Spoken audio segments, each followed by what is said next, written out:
Bismillahirrahmanirrahim.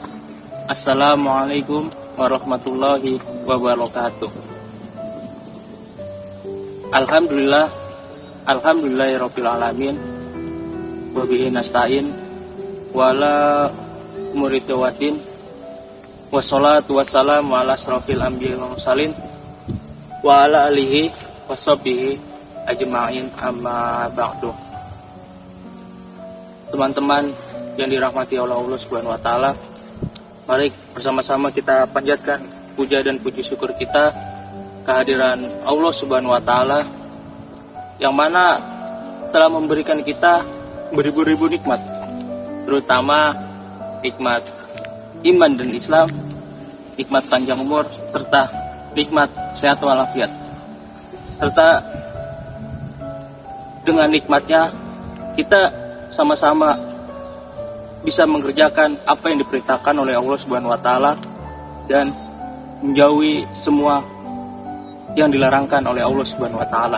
Salawat serta salam kita curahkan pada junjungan kita, baginda Nabi besar Nabi Muhammad SAW yang telah membawa umatnya dari zaman kegelapan, dari zaman yang tidak mengenal teknologi seperti saat ini, hingga zaman terang benderang yang sudah mengenal teknologi. Semoga kita semua mendapatkan syafaatnya di yaumul qiyamah nanti. Amin amin ya rabbal alamin.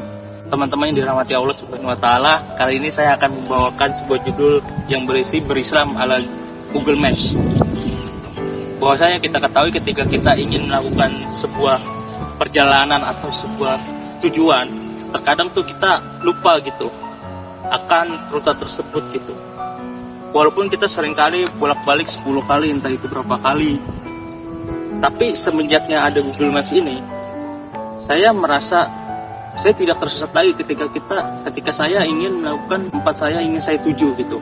Saya tidak merasa tersesat. Mungkin bukan merasa tidak tersesat lagi, mungkin besar rasa tersesat itu tidak tinggi gitu.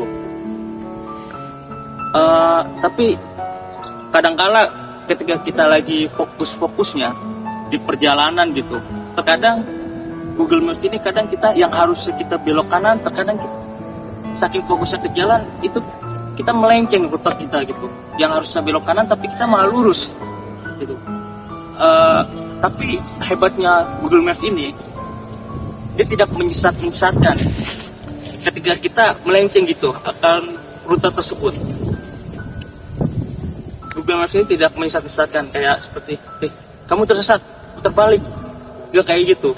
Dia belajar bahwasanya berislam itu gak harus yang namanya menyesatkan gitu. Tapi kita belajar bahwasanya berislam itu seperti Google Maps gitu. Kita memberikan solusi, tidak menyesatkan gitu. Pertama, ketika kita menyesatkan orang tersebut pasti bakalan tersinggung dengan kita, dan dakwah kita yang kita berikan terhadap dia itu tidak bakal diterima gitu. Tapi sebagaimana kita memberikan solusi gitu terhadap orang yang memang tersesat gitu. Seperti contohnya ketika ada orang lapar, nggak mungkin kan ketika ada orang lapar terus tiba-tiba kita memberikan ceramah terhadap orang tersebut. Ya orang tersebut pasti marah lah. Orang dia sedang lapar, tapi kita beritahu tausiah tentang keislaman, ya otomatis dia bakalan marah gitu. Tapi coba kita balikan, coba kita berikan makanan dulu, setelah dia lapar baru kita berikan tausiah tentang keislaman, pasti itu bakalan diterima gitu. Terus juga sebagaimana dakwahnya Sunan Kalijaga tentang tahlilan, bahwasanya Sunan Kalijaga ini tidak menggejat, bahwasanya di Sunan Kalijaga ini memberikan solusi. Dia tidak merubah tradisi tersebut, tapi dia merubah isinya gitu. Jadi yang tadinya orang-orang sebut pada mabuk lalu diubah dengan kalimat-kalimat tasbih, tahmid, tahlil dan lain sebagainya gitu. Ya, kita belajar berislam itu tidak hanya menyesatkan, tapi juga memberikan solusi terhadap orang-orang yang tersesat itu. Sebagaimana dalam riwayat Abu Hurairah dalam Sahih Bukhari Muslim, dalam riwayatnya diceritakan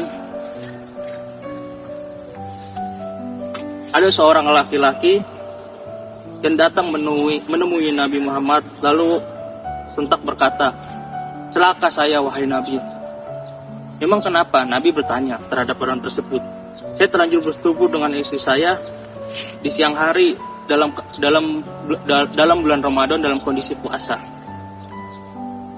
Lalu Nabi bertanya terhadap orang tersebut, "Apakah kamu mampu berpuasa 2 bulan berturut-turut sebagai kafarat puasa yang kamu tinggalkan dengan sengaja?" Lalu orang tersebut menjawab tidak. Lalu dalam hatinya, saya jadi membayangkan puasa sebulan saja saya bolong-bolong gitu. Apalagi untuk puasa 2 bulan berturut-turut. Lalu Nabi bertanya lagi terhadap orang tersebut, "Apakah kamu mampu memberi makan orang miskin sebagai ganti puasa yang kamu tinggalkan?" Lalu orang tersebut menjawab tidak. Lalu dalam hati orang tersebut, lagi-lagi saya membayangkan buat makan sendiri saja saya susah, apalagi untuk memberikan makan orang-orang gitu. Lalu lantas Nabi diam. Lalu nggak lama kemudian ada yang memberi hadiah 1 wadah kurma kepada Nabi Muhammad SAW. Lalu Nabi berkata, "Di mana orang yang bertanya tadi?" "Ya aku," jawab orang tadi. "Ambillah kurma ini, bersedekahlah dengannya kepada orang miskin sebagai ganti puasamu." Perintah Nabi kepada orang tersebut. Kata orang tersebut, "Demi Allah, tidak ada yang lebih miskin di ujung timur hingga ujung barat kota Madinah daripada keluargaku." Nabi tersenyum lalu berkata, "Kalau begitu berikan kurma ini kepada keluargamu, maka denda puasanya pun lunas." Nah, dalam ini prinsip utama Nabi adalah memberikan solusi. Walaupun sudah banyak solusi-solusi yang sudah diberikan Nabi, tapi Nabi tidak putus asa untuk memberikan solusi terhadap orang-orang gitu. Seorang Nabi saja tidak mengejat bahwa dia itu tersesat gitu. Tapi Nabi itu memberikan solusi terhadap orang tersebut gitu, dengan berbagai cara, tapi dengan cara yang hal yang mudah gitu. Lalu sebenarnya dalam berislam ini, dalam dakwah ini kita itu tidak hanya memberikan solusi itu tidak hanya dengan ucapan atau lisan kita saja gitu, tapi juga dengan perbuatan kita gitu. Ketika ada teman kita yang ingin bermain slot atau bermain judi, lalu teman kita itu mencari saldo. Kita ada saldo, tapi teman kita ini bertanya, "Ada saldo nggak?" Lalu kita menjawab tidak. Nah, itu juga sebenarnya dakwah yang mana tidak hanya bentuk lisan gitu, menceramai dia. Orang-orang tahu bahwasanya judi itu haram. Mau anak kecil juga tetap aja, orang tua juga tahu judi itu haram gitu. Tapi kalau kita ceramain orang-orang yang seperti hal tersebut, kalau ngasih tahu jangan judi jenis segala macam, pasti orang tersebut akan marah. Tapi coba dengan kita menolak dia dalam mencari salah tersebut, itu juga mengurangi pahala dia gitu untuk dia berbuat dosa. Dan itu juga salah satu solusi gitu. Saya juga pernah ada sebuah cerita, teman saya nanya, mabuk itu katanya puasanya sholatnya nggak diterima gitu dalam 40 hari. Lalu saya menjawab gini, kalau sholatmu nggak diterima selama 40 hari, ya keenakan lu, nanti lu nggak bakal sholat gitu. Percuma gue sholat, gue nggak dapet pahala gitu.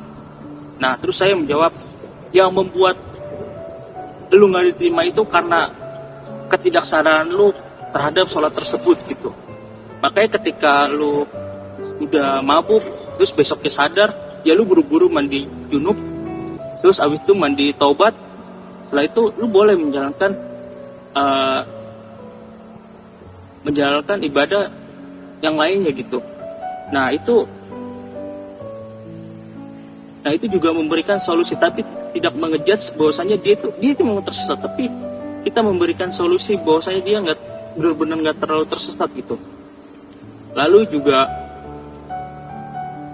dalam berislam ala Google Maps ini, kita bahwasanya kita bisa ambil hikmahnya. Jangan sekali kita mengejar seseorang walaupun orang tersebut tersesat dan lain sebagainya. Dan kita juga jangan sampai memposisikan diri kita sebagai, walaupun kita emang sering ibadah, tapi jangan sampai memposisikan diri kita sebagai orang yang benar-benar benar gitu. Tapi saya menyesuaikan terhadap teman-teman semuanya gitu. Kurang lebihnya mohon maaf bila ada kata-kata atau perbuatan saya yang kurang berkenan dan kurang masuk di hati. Mudah-mudahan ini bisa menjadi pembelajaran buat kita semua. Kurang lebihnya mohon maaf. Assalamualaikum warahmatullahi wabarakatuh.